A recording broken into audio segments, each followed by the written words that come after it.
Welcome. I'm highly questionable Dan Levitar. This is my highly questionable father. That's highly questionable Bomani Jones. What do you like today, Bo? We're going to talk about Kirk Cousins, but I swear it wasn't my idea. They came up with that before I even got here. Dale, papi.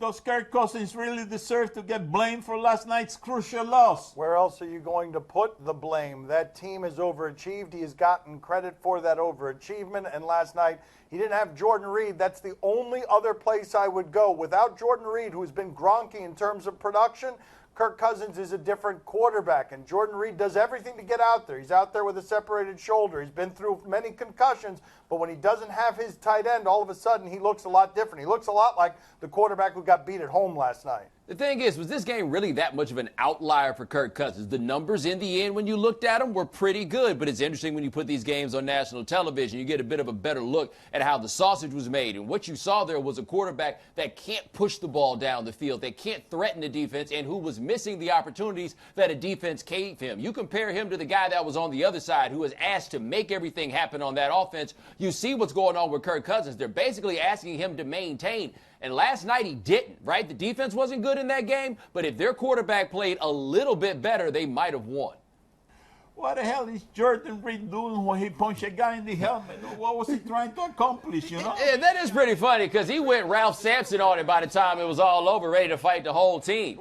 Like, how frustrated do you have to be to try to fight with a separated shoulder, and then all Thomas Davis is doing is laughing at you, like directly in your face? I honestly thought when this happened, because it's so dumb to punch a guy in the face mask, I thought it was a combination of his previous concussions and whatever elephant tranquilizer they put in him to play in that game. That was the best thing that could have happened to him, though. Like, being ejected is the best thing that could have happened to a dude that had no business being out there. He was having trouble falling down, grimacing in pain. It's a violent game to play when it hurts to fall down.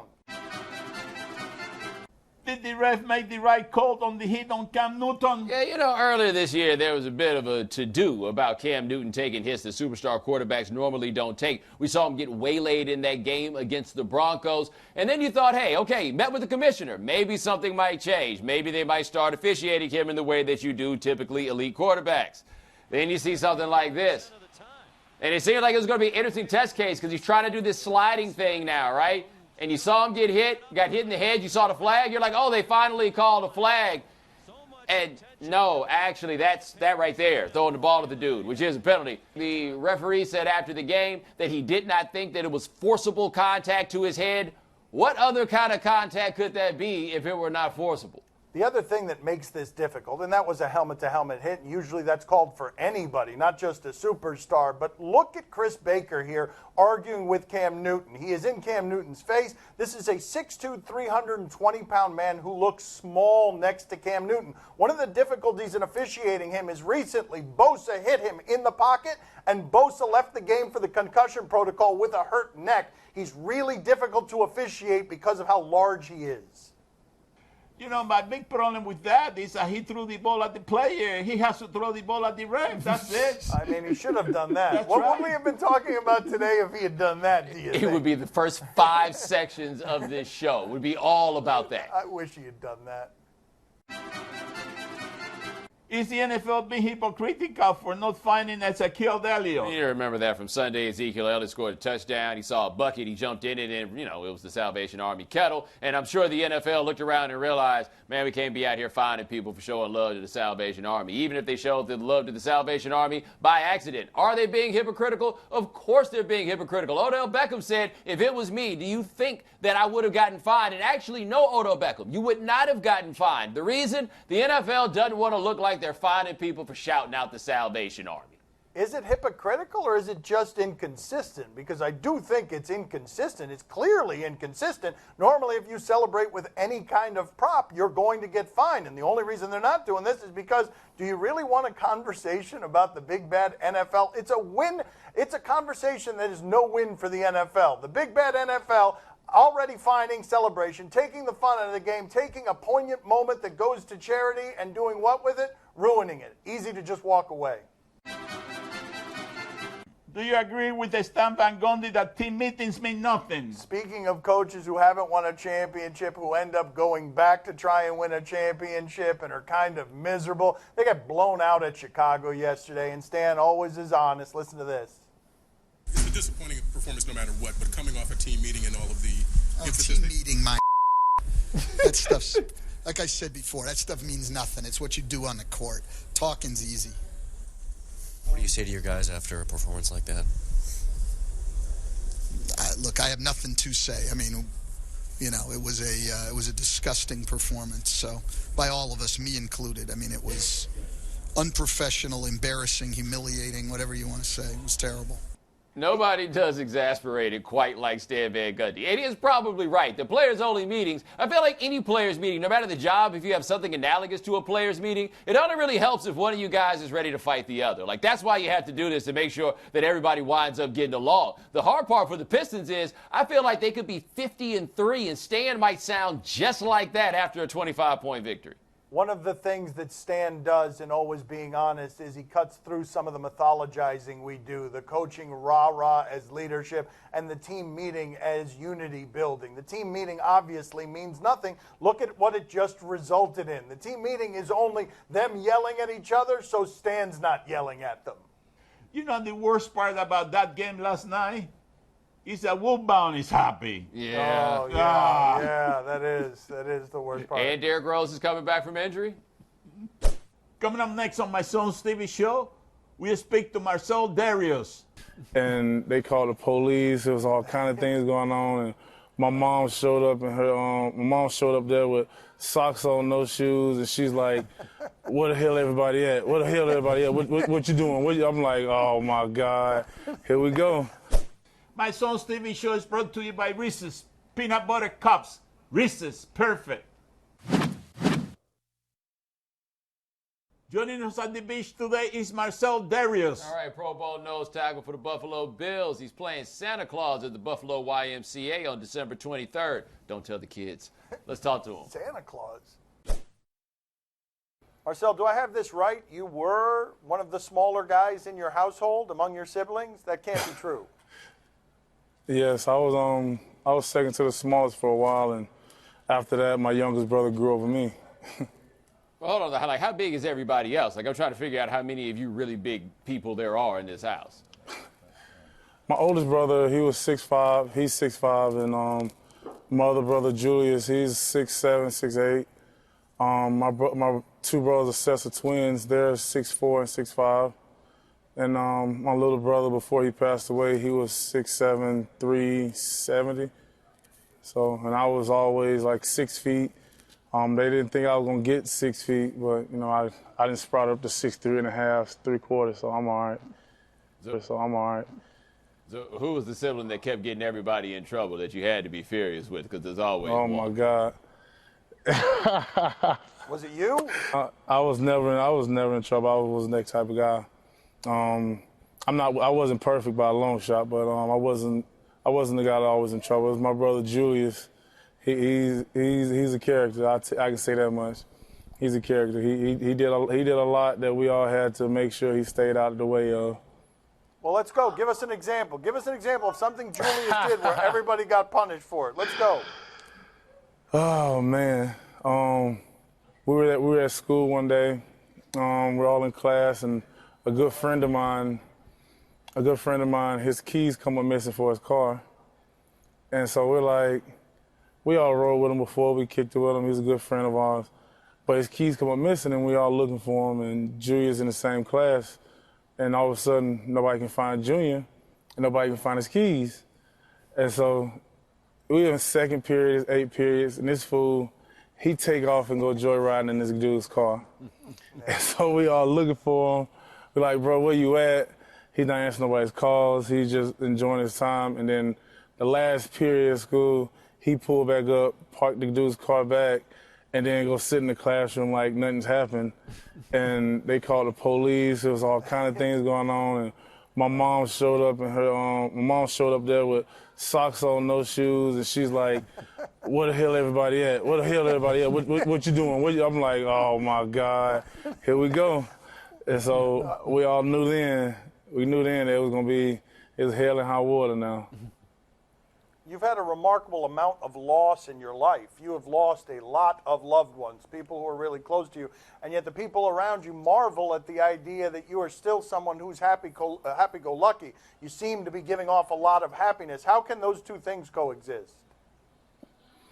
With so much misery going on in your life, when you see a glimpse of light, you just get a smile on your face, and then you just kind of see that there is a way out. And then once you take that way out and you run full speed, and by the time you get there, you're very happy for the things you've done once you look back and you continue to move forward. And I wouldn't regret anything that I went through, but I'm just so happy for where I am now. It doesn't matter what happens in life, I'm always going to be happy, always going to have a smile on my face. I'm always going to try to be the light of the room because that's just my personality.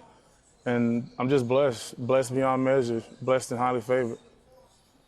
But people marvel at that, right? Because, I mean, it was your high school coach, it was your mother, it was your father, it was your brother. Like, I mean, it's an extraordinary amount of loss for one person to endure and keep a smile on their face. Yeah, it was pretty tough. But at the same time, I never gave up. That was my mom's motto: never give up, no matter what. Because she always tried to warn us that her time is coming, and just to always prep us for it, so we can always be set and ready to continue to do the things that we set for ourselves. And I just always think back to the things she told us and things she spoke to us about. Don't worry, I'm always gonna be proud of you, no matter what you do. As long as you're doing the things that you want to do and you're happy about it, and you know that I'll be proud of you and happy for you, I can continue to move forward. I remember on her deathbed, I'm in college, and right before she passed, I leave school, I come check on her. They said she doesn't have much time, and this was she's back in and out of the hospital, and she said, I said, Mom, what's keeping you here? Why are you being so strong, and you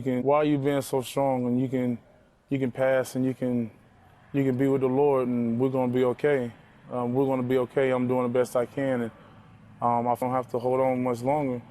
Just you don't have to keep doing this to yourself. She rolled over in her bed and she looked me in the eyes and she said, Marcel, how many brothers and sisters do you have? I said 6. She said, how many? Who else is here to take care of them? I said, right now. I said, nobody. She said, I have 7 lives that I have to take care of, and before I go, I want to make sure that we're gonna be okay. And this is right before the national championship, and had the best game of my career, of my life, and I was a backup, and I played that game. And after that game, they had me ranked as #1 overall player in the draft. 19 years old. Started one game. I didn't start the game. I was a backup. Came in 5th play. And my mom, that was her last game ever watched me play. And after that game, I came home and I sat with her and we watched the replay of it. And she was laying in the hospital bed at the apartment that she was staying in, and from there, she just looked at me and she just smiled. She was at a loss of words, and I knew that she was at a point where she knew that things was going to be okay. Go ahead, Poppy. What do you have for Marcel? You play Santa every year at the YMCA in Buffalo. What do you do when What do you do when a kid sits on your lap and starts crying? Yeah, what do you do? Kids got a good feel of who I am because I have a good spirit. So I kind of make them smile before they even get to me. Some may cry a little bit, and I have some candy I pull out of my beard, something like that. Just be like, here you go, and then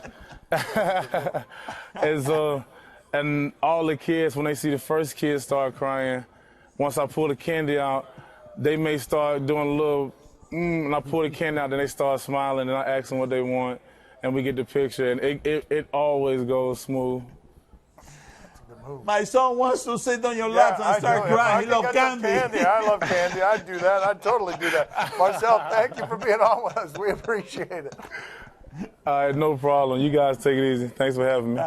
Nice talking to you, Marcel. Nice talking to you. Gracias.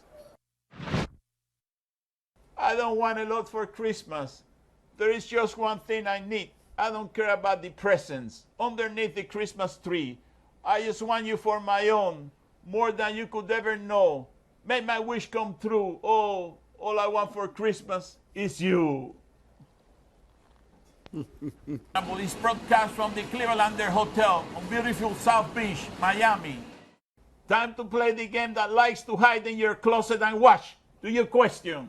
You give us topics and events. We question. Do you question whether this was worth a shot? We're going out to a golf course. That's all they've informed us. Let's see what we've got here. Is that ice? Like an iced over pond? Oh no. Oh! Oh, go! Oh, that is a terrible shot. Gotta say, he deserved everything that happened to him. Every single bit. I got to be honest. How could that have gone worse? I suppose he could have never come up from the icy water, but that's the only way that could have gone worse, Well, right? how exactly does he get back? Because the way it goes worse is every time you try to grab a hold of something to pull up, it collapses, then it collapses, then it collapses, and then you go to the hospital. Yeah, that's like my entire golf game. Well, you know, it could have been worse. How could it have been worse? There we go. Yes, this is how it could have been worse. Here In we fact, go. if I gave you the choice, which would you prefer? I've actually got to say, Yeah. in spite of how gingerly Chi-Chi is walking around right there, Yeah. I'm pretty sure he felt a hell of a lot better after that than that fool falling in that water. But which would you choose, Bomani? I give you the Oh, choice. no. I got to tell you, I can survive that better than hypothermia. Yeah, I'm going in the water. Do you question if this is the best athlete in the gym? We're going to a gold gym in Anderson, South Carolina. They got those things everywhere. Oh, yeah. Oh, no. What happened? Oh. Oh. Okay. Yeah, I don't know if that's the best athlete at the gym, but I feel like whatever that app it is, there's the new mayor right there. I don't care how many times he logged in. That made me a little Oh, sad. hold on. He's not done. Oh, he's running better Wow, now. that was really impressive. All right, now he's better. Look at this dude trying to get away from the deer, but for some reason not putting down the dumbbells. Wow, look, you got to admit. Yeah, I love the workouts these people are getting with their fear. Here we go. And now, Bang. just back out. Full circle. Victory lap. So do you have to like go and find them and charge them for the day pass for Yes, that? that's $12, dear. I know why no one tried to stop that deer. Oh, yeah. Oh, yeah, you Remember remember that? this? Oh, yeah, squared up. Yeah, you squared up with that deer. Really bad I idea. mean, that sounds so pale. Oh, yeah. Whoa. Oh, yeah. That looks Wow. like Bernard Hopkins. Yeah, get out of there. I'm trying to figure out what took so long to kick in the let me get out of here, like, reflex. It took like 3 shots to the dome before he's like, yo, maybe I should jump the fence. Yeah, that deer was fighting dirty, too. Doesn't care about hitting you in the back of the head. He ain't playing by boxing rules. Time to play the game that will gladly be your sugar daddy. See? Or no? Tell us what's on television tonight. He's been on a no streak. Stop simping, though. On NBA TV, Jazz and Warriors. Jazz have won 11 of 13 basketball games. The Jazz are sneaky good. Let's check in with a game the Jazz played in recently against a team that's really bad, the Dallas Mavericks and their owner, Mark Cuban.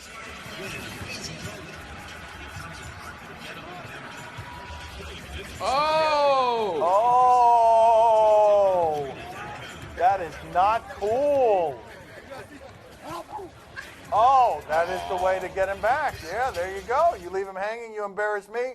I sneeze in your favors jersey. Yes, that's what you get. Bomani, are you intrigued? I'd have knocked the hat off his little head. By the way, one thing on the Jazz that's interesting and underrated, look at a picture of Gordon Hayward when he got to the NBA, or his last year at Butler. Then look at a picture of Gordon Hayward now. Like, it's like looking at a dude at 10-year reunion, like, damn, you turned into an adult. Poppy, are you intrigued? Oh, see, I'm very intrigued. Listen, I'm telling you something. It's going to be a hell of a matchup tonight. You know, you got Rudy Gobert against JaVale McGee, and JaVale is not going to take anything from Rudy Gobert, you know? He's the best rim protector in the NBA, so that winning streak that the Jets are on is going to come to an end tonight. Wait, who are you saying is the Who's best? the best rim protector? Who? JaVale. Okay. Yeah, what's Sorry. the matter with you? Here I was He has come a long way. Here I was thinking he actually knew something about Rudy Gobert.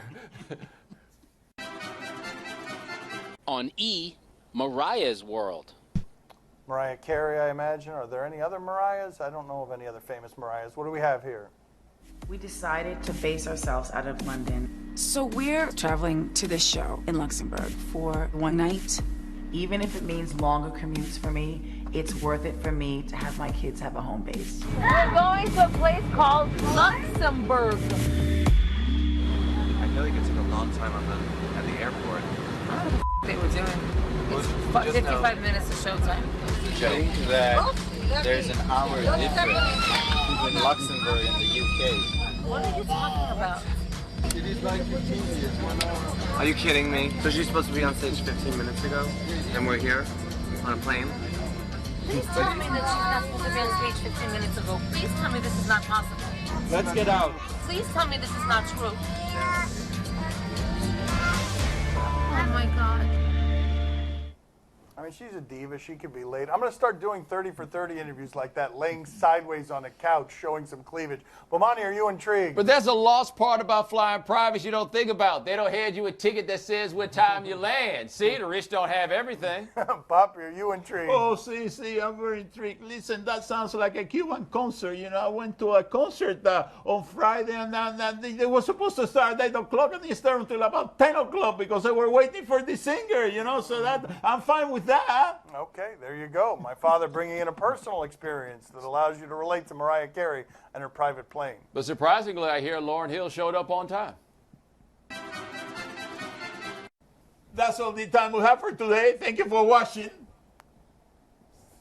Why are your legs so ashy? It's cold. I think you're losing your hair back there. Really? Yeah. I'm on the table. Another hair joke.